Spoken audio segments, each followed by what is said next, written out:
या ठिकाणी आपण मतदान कार्ड हे डाउनलोड कसं केलं जातं मोबाईलच्या माध्यमातून हा व्हिडिओ लास्टपर्यंत बघा। या ठिकाणी मतदानची प्रोसेस सांगितली आहे। तसंच विधानसभेच्या निवडणुका लागला, एखाद्या व्यक्तीचं मतदान कार्ड कधी हरवले असेल किंवा यादीमध्ये त्याचं नाव सापडत नसेल, तुम्ही तुमच्या मोबाईलच्या साहाय्याने 1 मिनिटाच्या आतमध्ये त्या व्यक्तीचे सगळे डिटेल किंवा मतदान कार्ड या ठिकाणी डाउनलोड करू शकता। व्हिडिओ लास्टपर्यंत बघा। सर्वप्रथम तुम्हाला याच्या तुमच्या प्ले स्टोरवर आल्याच्या नंतरला ह्या ठिकाणी तुम्हाला एक ॲप्स डाउनलोड करायचं आहे। ॲप्स डाउनलोड करण्याच्या अगोदर कोणी रॉयल मराठी यूट्यूब चॅनलवर नवीन असेल तर लवकर चॅनलला सबस्क्राइब करायला विसरू नका।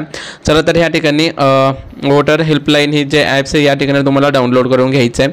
डाउनलोड केल्याच्या नंतर तुम्हाला अशा प्रकारचं तुमच्या मोबाईलवर इंटरफेस हा दाखवला। या ठिकाणी काय करायचं आपण जे नवीन असेल तर या ठिकाणी नवीन, आता एखाद्या व्यक्तीनं या ठिकाणी मोबाईल नंबर टाकायचा आणि जो आता बनवलेला पासवर्ड आहे तो पासवर्ड या ठिकाणी टाकून घ्यायचा। चला तर आपण टाकून घेऊया। त्याच्यानंतरला सेंड OTP ऑप्शनवर तुम्हाला क्लिक करून घ्यायचं आहे। त्याच्यानंतरला तुमच्या मोबाईलवर एक OTP या ठिकाणी टाकून घ्या।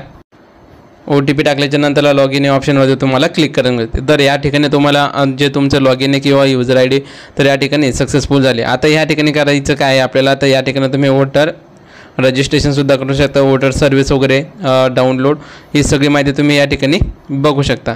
चला तर या ठिकाणी आपल्याला मतदान कार्ड हे डाउनलोड करायचं। तर या ठिकाणी बघा सर्च ऑप्शन दाखवते, सर्च वर्ड नेम तर या ठिकाणी या ऑप्शनवर तुम्हाला क्लिक करून घ्यायचं। आता या ठिकाणी बघा 4 पद्धतीच्या माध्यमातून तुम्ही तुमचं मतदान कार्ड या ठिकाणी डाउनलोड करू शकता। एक तर मोबाईलच्या सहाय्याने, जसं की तुमच्या आधार, जसं की मतदान कार्डला मोबाईल नंबर लिंक असेल तर या ठिकाणी तुम्हाला हे ऑप्शन आहे। त्याच्यानंतरला स्कॅनर वगैरे असेल ते, त्याच्यानंतरला या ठिकाणी बघू शकता तुम्ही नाव टाकायचं। त्याच्यानंतरला नाव टाकल्याच्या नंतरला या ठिकाणी तुम्ही डाउनलोड वगैरे करू शकता। जसं की नाव टाकायचं, लास्टला नाव टाकायचं, त्याच्यानंतरला या ठिकाणी रिलेटिव्ह फर्स्ट नेम, त्याच्यानंतरला या ठिकाणी लास्ट नेम, त्याच्यानंतरला एज।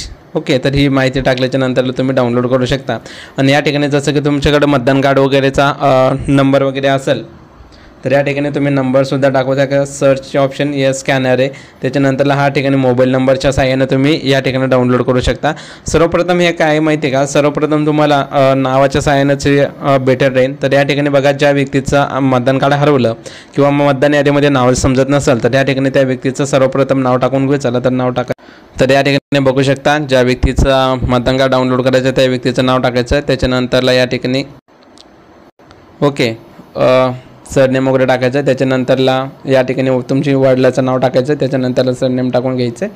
तर या ठिकाणी टाकल्याच्या नंतरला या ठिकाणी मेल असेल, मेल फिमेल जे पण या ठिकाणी डाउनलोड करायचं असेल तर या ठिकाणी तुम्ही चॉईस करू शकता। ओके, त्याच्यानंतरला या ठिकाणी जे आपलं महाराष्ट्र या ठिकाणी सिलेक्ट करून घ्यायचं आहे। या ठिकाणी आपण महाराष्ट्र सिलेक्ट केला, त्याच्यानंतरला ह्या ठिकाणी डिस्ट्रिक्ट कोणत्या जिल्ह्यामध्ये असतात तर या ठिकाणी तुमचा जिल्हा निवडून घ्यायचा आहे। त्याच्यानंतरला ह्या ठिकाणी जिल्हा निवडल्याच्या नंतरला ह्या ठिकाणी जे तुमचा तालुका असेल तर या ठिकाणी जो तुमचा तालुका आहे तर या ठिकाणी तुम्हाला तालुका निवडून घ्यायचा आहे। चला तर या ठिकाणी आपण तालुका निवडून घेऊया। तालुका निवडल्याच्या नंतरला जसं की या ठिकाणी सर्च ऑप्शनवर तुम्हाला क्लिक करायचं। सर्च केल्याच्या नंतरला या ठिकाणी बघू शकता तुम्ही तुमचं मतदान कार्ड अशा प्रकारे या ठिकाणी तुम्ही डाउनलोड करू शकता। जो तुमचा मतदान ID नंबर आहे तर या ठिकाणी तुम्हाला दिसून देईल। त्याच्यानंतरला तुमचं नाव या ठिकाणी दिसत आहे, त्याच्यानंतरला सगळे डिटेल या ठिकाणी तुम्हाला दिसत आहे। ओके, तर या ठिकाणी बघू शकता तुमचा जिल्हा, त्याच्यानंतरला स्टेट, पार्ट, त्याच्यानंतरला या ठिकाणी तुमच्या गावाचं नाव।